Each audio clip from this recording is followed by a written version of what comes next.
The Lakers hosting the Mavericks. Los Angeles sat lots of their rotation players, but this was the final preseason game for Cooper Flagg and the Dallas Mavericks, and they treated this as a dress rehearsal with the champs in the building here, Perk. Cooper Flagg once again playing the point guard. And snatching the screws out the rim. That's what you talk about taking off. This the growth right here, Malika. The patience on the low block with a smaller defender, getting down for the and one, and that was out of transition. Blocking shots. Look at him. Look at him sprint the floor. Sprinting the floor here. And shooting that tray ball with confidence. And they're going to need him to hit that three for the floor spacing with this enormous lineup here. So much depth. Right here, the Mavericks getting out in transition. Cooper Flagg leaks out for the slam. He finished with 13 points, 5 of 11 shooting. The Mavs get the preseason win to close things out. So we're going to have to wait to see what Cooper's going to look like in the regular season, but we don't have to wait to go in the bonus on his preseason. So let's start with the good. Cooper's consistent scoring. He's got to double figures in all 4 games, and even though he only played 87 minutes, his output would be about 19 a game if he were averaging over 30 minutes, okay? You got that? Now for the room for improvement. The spacing, a little bit of a question here for Dallas. Flagg struggled from outside. He made just 4 of his 13 three-pointers, which is something to monitor heading into the regular season. But despite the mixed shooting numbers, he took care of the ball pretty well. He had 11 assists to 5 turnovers and went 3 games without recording a giveaway. Here's how Jason Kidd saw Flagg's progress. I think defensively is fine. I think offensively we can get a little stagnant because we have so many mismatches. And so to play one-on-one, and that's not who we are. We want to cut, we want to use the pass, and we just didn't do that in that first 6 minutes. He's got to keep an index of who got shots, what was the last shot, and that'll come with reps. But I think he's done an incredible job of handling the situation, of running the team. And the other thing that I think that has gone unnoticed is that his teammates enjoy him running the team. Love that insight there from Jason Kidd. Along with Bobby Marks, Kendrick Perkins, and Boban Marjanovic, I'm Malika Andrews. Cooper Flagg has impressed everyone, I think, in these preseason games. He started the last 2 games at point guard over D'Angelo Russell here. But what we just heard, it sounds like Jason Kidd maybe hasn't completely made up his mind on where Flagg fits in the lineup. What have you seen from him? Yeah, I mean, I would probably give it an incomplete right now, just going back from Summer League to right now. I think the beauty of where Dallas is, as we've talked about their depth, it gives Jason Kidd so many different lineups to experiment. And I think the best thing for Dallas, don't be afraid to fail experimenting with lineups. That means whether it be starting D'Angelo Russell or starting PJ Washington. I just go back to that Oklahoma City team that won the championship. Last year, Malika, they started 30 different starting lineups. And did you know the one they used the most didn't even start during the playoffs here? Certainly the Chet Holmgren injury played a role here. But yeah, I do like what I've seen with Cooper with the ball in his hand. I do agree with Jason as far as from a spacing standpoint. But that's figuring out who you are as a team. Look, they're going to be one of the better, or if not the best defensive team in the league, in my opinion. Now, the problem on the other hand is they got to make shots, right? Anthony Davis, he wants to play the forward position. He's going to have to knock down and shoot threes at a high rate. Cooper, obviously, you highlighted, that's room for improvement there as well. But Klay Thompson, PJ Washington, they're going to have to knock down shots at a consistent rate. Because even last night we saw in the game with the Lakers, the reason that they had trouble scoring is because JJ went 2-3 zone. He's like, y'all not going to live in the paint. Y'all got to make outside shots. So, again, yes, they're going to defend at a high level. They're going to get transition baskets. The concern comes in is when they get in the half-court set, can they make wide-open shots? Right. When Anthony Davis is playing the 4, when he's playing the 5, you have a little bit more of that stretching the floor. But while he's playing the 4 here, Bobby, which we know is his preferred position, how do they maximize this lineup? What is this lineup at its best, knowing that we're not going to get Kyrie Irving at least for the early part of the season, if not at all?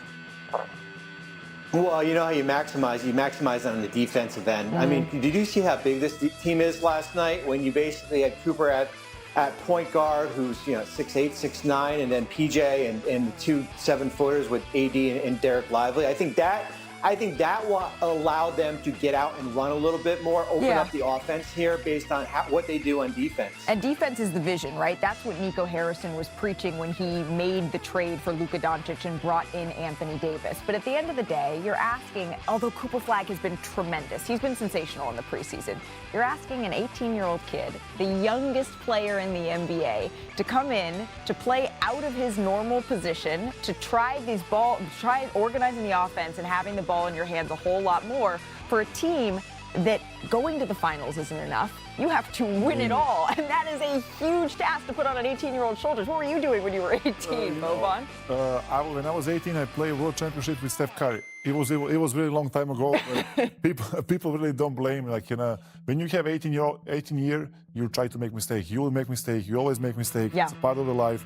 When you work, it's you make mistake. Everybody make mistake, and he's super young.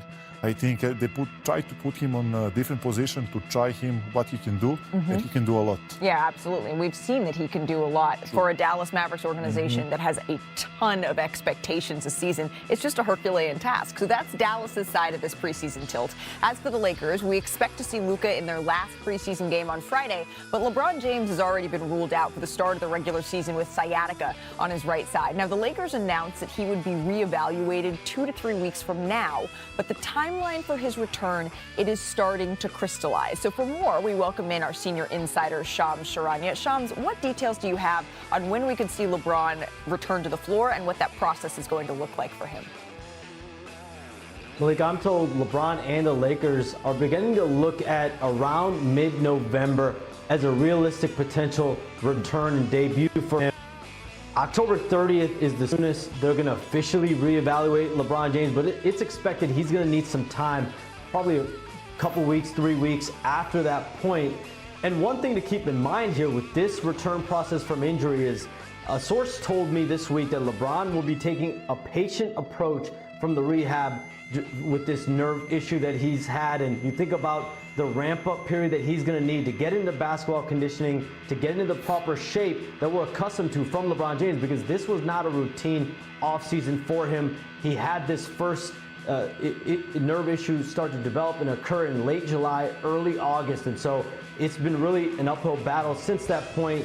He's superhuman, we all know that, but he is about to be 41 in December, and he is in year 23, so expect some point in November, likely around that mid-November period. Okay, mid-November is what we could be looking at here for LeBron James. Shams, we appreciate you. We'll see you a little bit later in the show. What you were just looking at on your screen, if we could put that back up, actually, it was the first 20 games of the Lakers season. So if the timetable would hold for that true November right here, LeBron could make his debut around the week of Thanksgiving. Los Angeles plays just 8 games against opponents who made the postseason in their first 20 this season, okay? So they don't have a horrible schedule, Bobby, to start off the year. Of course, what goes through my mind is LeBron James has made 21 straight All-NBA teams. It's something we haven't seen before, and I don't think we'll ever see again. But with him out until mid-November, what could be the biggest challenge facing the Lakers? I think it's going to be offensively here. I think how do you replace a player that scored in the mid-20s consistently every year here? And when you look at what the Lakers tried doing last night is they basically have been trying to force feed Dalton Connect and trying to give him a bigger role here, and he has certainly been inconsistent. I think you know what you're going to get with Luka every night, and you do know what you're going to get with Austin Reeves, but it's who out of the role players, the complementary player, is going to step in that role. It might be by committee here, Malika, when you look at Gabe Vincent and Rui Hachimura and certainly DeAndre Ayton, Jackson Hayes, and Marcus Smart but I'm just concerned if you don't have enough offense in some of these games. There might be some games where you're basically going to have to rely defensively, and you might have to just muddy it up here for them to get by in these, this next month. Bobby, you should have seen, I was hoping that we would just take Perk's face the moment that you said it's going to maybe some struggles offensively. What was the face you made? I think we need to show the people. Something like that. Yeah, but he mentioned Austin Reeves, so I kind of went away from that face. But it's.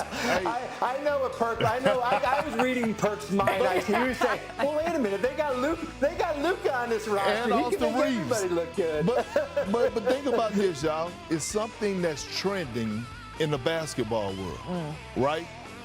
And it's the double bigs, right? You got double bigs up here with you on set, Malika.